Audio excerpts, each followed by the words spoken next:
ভয়ঙ্কর কুফরি ভানবিদ্যা, যে ভানবিদ্যা প্রয়োগ করে মানুষকে শেষ করে দেওয়া যায়, শত্রুকে চিরতরে পঙ্গু করে দেওয়া যাবে, শত্রুকে পাগল বানিয়ে রাস্তায় ল্যাংটা হয়ে ঘুরাইতে পারবেন। একবারে চ্যালেঞ্জিং তাবিজ। যত কবিরাজ তান্ত্রিক আছে তাদের সবাইকে চ্যালেঞ্জিং একটা তাবিজ। এটা সাধারণ কোনো পাবলিকের জন্য চ্যালেঞ্জ করা না। যারা কবিরাজ আছেন অনলাইনে বিভিন্ন ধরনের কবিরাজ কবিরাজ সেজে আছেন তাদের জন্য আমি চ্যালেঞ্জ। কারণ আমি কোনো কবিরাজের সাথে চ্যালেঞ্জ করতে চাই না। কারণ যারা প্রকৃত কবিরাজ তারা কাজ করতে পারবে এটা আমি জানি। কারণ কবিরাজদের কাজ কখনো মিস হবে না, কারণ তারা একভাবে না পারলে আরেকভাবে করে দিবে। আর যারা সাধারণ মানুষ কবিরাজ সেজে মানুষকে ধোঁকা দিচ্ছেন তারা আজীবন তাবিজ কবজ করলেও কোনো তাবিজ কবজে কাজ হবে না। তাই বলছি যারা কবিরাজ আছেন তাদেরকে বলছি আপনি চ্যালেঞ্জ দিচ্ছি, আপনারা আমার এই বিদ্যা নিয়ে কাজ করেন, ঠিক আছে, আপনাদের কাজ হবে। কিভাবে কাজ করবেন আপনাদের আমি বিস্তারিত বলে দিব।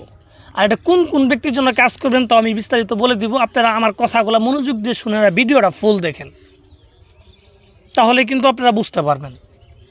তাই আমি কবিরাজদের উদ্দেশ্য বলছি যে ভাই, আপনারা যারা কবিরাজি করেন তারা আমার এই বিদ্যাটাতে কাজ করবেন। এই বিদ্যাটা কাজ হবে দূরে অথবা কাছে যে কোনো ব্যক্তির জন্য, মেয়ে অথবা ছেলে, যে কোনো বয়সী লোকদের ক্ষেত্রে এই তাবিজটা কাজ করবে। আর এই তাবিজটার মাধ্যমে একটা লোকের মারতে পারবেন, প্যারালাইসিস করতে পারবেন, পাগল করতে পারবেন, 3টা কাজ একটা তাবিজ দিয়ে করতে পারবেন। এবং এটা খুব সহজভাবেই করতে পারবেন।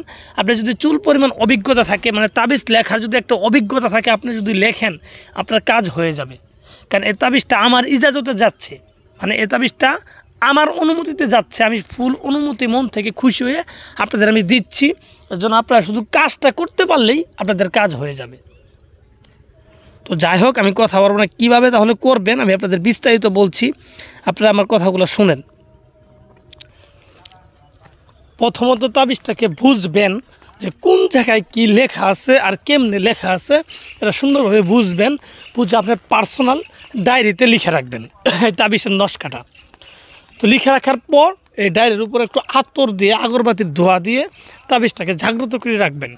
কারণ আপনি যখন ভিডিওটা দেখলেন তখনই যে লিখতে পারবেন এমন তো কথা না। আতর আগরবাতি না দিলে তাবিজ মরা হয়ে যায়, মরার পরে এই তাবিজ আর কাজ হয় না। কারণ জাগ্রত তাবিজ আপনি দেখার সাথে সাথে যদি আপনি এটাকে লিখে রাখেন, সেখানে আতর আগরবাতির ধোঁয়া দিয়ে রাখবেন, তাহলে আপনার তাবিজ আর কোনো সমস্যা হবে না, এটা জাগ্রত থাকবে, আপনি যে কোনো সময় তাবিজটা লিখতে পারবেন। তো এটা করার পর আপনাকে যে কোনো একটা শনিবার অথবা মঙ্গলবার, যে কোনোবারে করতে পারবেন, শনি অথবা মঙ্গলবারের দিন, ঠিক আছে, ঠিক দুপুরবেলা আপনি নিজের ঘরে বসে এই তাবিজটা করতে পারবেন। নিজের ঘরে বসে তাবিজটা লিখতে পারবেন। নিজের ঘরে বসে ঠিক দুপুরবেলা পশ্চিম দিক মুখ করে জায়নামাজ বিছায় বসবেন। বসার পর আপনাকে হরিণের চামড়ার উপরে মেশক, জাফরান আর কাম সিঁদুর, ঠিক আছে, তার সাথে মুরুকের রক্ত মিশায় একটা কালিতে রূপান্তর করবেন। রূপান্তর করার পর আপনি এই হরিণের চামড়ার উপরে এই কালি দিয়ে নিম গাছের ডাল কেটে কলম বানায় সেই কলম দিয়ে এই তাবিজটা লিখবেন। লিখার পর তাবিজের নিচে শত্রুর নাম, তার বাবার নামও লিখে দিবেন।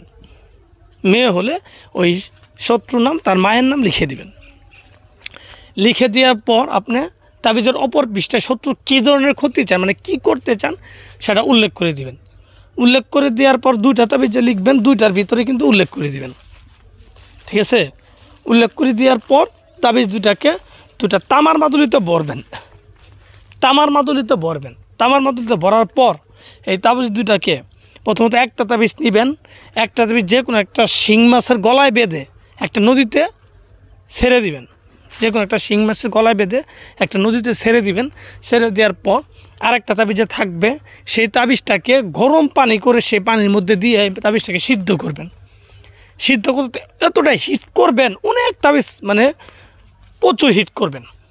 হিট করার পরে হিটালা পানি সহ তাবিজটাকে যে কোনো একটা পুকুরে ফেলাই দিবেন এবং সেন্নত করে একটা শব্দ হবো, ঠিক আছে। সেন্নত করে শব্দ হওয়া শত্রুর মনের ভিতরে বানটার সাথে সাথে লেগে যাবে। এটা একবারে পরীক্ষিত চ্যালেঞ্জিং কাজ, একবারে পরীক্ষিত। এটা আমি 3 দিন আগে এই কাজটা আমি নিজে করে সফল হয়েছি। তো আজকে আপনাদের আমি দিলাম, আমিও গ্যারান্টি আপনারা 100% সফল হবেন। তো ভিউয়ার্স আমি যেভাবে বলছি ঠিক আছে এইভাবেই করেন। এছাড়াও যদি কোনো জায়গায় বুঝতে